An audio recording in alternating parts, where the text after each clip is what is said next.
Cool drinks பாட்டில் வைக்க மாட்டீங்க. வச்சா பாத்தீங்களா ஒரே ஒரு விளம்பரம், தர்பூசணியில ஊசி போடுறாங்க, சிவப்பு கலர் ஆயிருது, ஐயோ அது விஷம், சாப்பிட்றாதீங்க, நோய் வந்துருங்கன்னு சொன்னது யாரு? தமிழ்நாட்டில் இருக்கக்கூடிய ஒரு அரசு ஊழியர் சொன்னான். வீடியோவெல்லாம் எடுத்து போட்டாங்க, மீடியாவெல்லாம் போட்டாங்க, எல்லா பேப்பர்லயும் வந்துச்சு. போச்சா 5 ரூபாய்க்கு வித்துட்டு இருந்த தர்பூசணி 3 ரூபாய்க்கு வந்துருச்சு. வாங்கறதுக்கு ஆள் இல்ல. இது எவ்வளவு பெரிய பொய். இதை பத்தி யாராச்சும் ஒரு நடிகர் பேசியிருக்காங்களா? அமைச்சர்கள் பேசியிருக்காங்களா? ஒருத்தருமே பேசல. ஏன் பேச மாட்டேங்கிறான்? ஏற்கனவே நம்ம நாட்டுல என்ன நடந்துட்டு இருக்குன்னா, சத்தான தண்ணியை குடிச்சிட்டு இருந்த நம்மள பாட்டல் தண்ணி தான் பாதுகாப்பானதுன்னு சொல்லி குடிக்க வச்சு நம்மள பூரா இன்னைக்கு எலும்பு சிதைவு நோய்க்கு ஆளாக்கிட்டானு. 2வது சத்தான நிலக்கடலை, அதாங்க நம்ம மல்லாட்டை, இதை சாப்பிட்டு இருந்த நம்மள ஐயோ அதை சாப்பிட்டு ஹார்ட் அட்டாக் வந்து டாக்டர் வரேன்னு சொன்னான். உடனே நம்ம வெளிநாட்டு பாமாயிலுக்கு வந்துட்டு இப்ப பாமாயிலுக்கு எதிராக நம்ம வாழ்க்கையில போடிட்டு இருக்கிறோம். ஹார்ட் அட்டாக் வந்து செத்துட்டு இருக்கிறோம். அடுத்தது பாத்தீங்கன்னா தரமான உணவு, நம்ம மரபு உணவு, கல்ல குடிச்சிட்டு இருந்தோம். உலகத்துல எந்த நாட்டிலுமே கல்லுக்கு தடை இல்லைங்க, நம்ம தமிழ்நாட்டுல தான் இருக்குது. அந்த கல்ல தடை பண்ணிட்டு என்ன பண்ணானுங்க?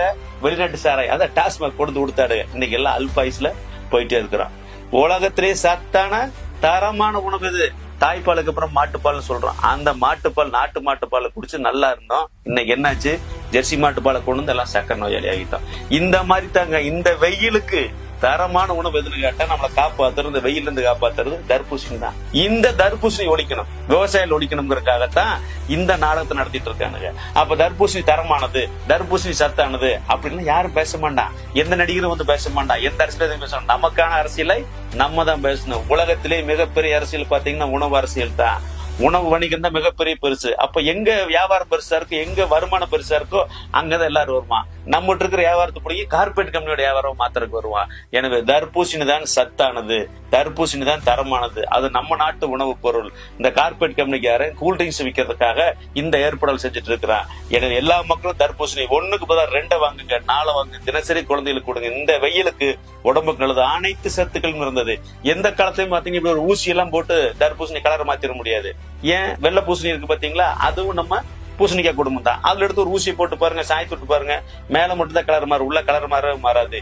இந்த உண்மை கூட தெரிஞ்சுக்காம நம்ம என்ன பண்றோம்? ஐயோ தர்பூசணி வேண்டாம், குழந்தைங்க வயிறு கட்டு போயிரும் சொல்றோம். ஆனா என்ன வாங்கி கொடுக்குறோம்? கூல்ட்ரிங்க்ஸ். கூல்ட்ரிங்க்ஸ் என்ன இருக்கு? வெறும் தண்ணிங்க. நம்ம தண்ணி வெறும் சாய பவுடர், சக்கரை தண்ணி. இதை வச்சுட்டு நடிகர் விளம்பரத்துக்கு வர்றான். நம்ம என்ன பண்ணிட்டு இருக்கிறோம்? அதை குடிச்சிட்டு நோயாளி ஆயிட்டு ஹாஸ்பிட்டலுக்கு போயிட்டு இருக்கிறோம். எனவே தர்பூசணி சாப்பிடுங்க. தர்பூசணி தரமானது, உடம்புக்கு நல்லது. இந்த வெயிலுக்கு இதை தவிர சிறப்பான உணவு எதுவுமே கிடையாது. இந்த வீடியோவெல்லாம் யாரும் நீங்க பார்த்துட்டு அப்படியே கடந்து போக கூடாது. எல்லாரும் அனுப்புங்க, வாட்ஸ்அப்ல ஸ்டேட்டஸ் வைங்க. நமக்காக யாரும் பேச மாட்டாங்க, நம்ம தான் பேசணும்.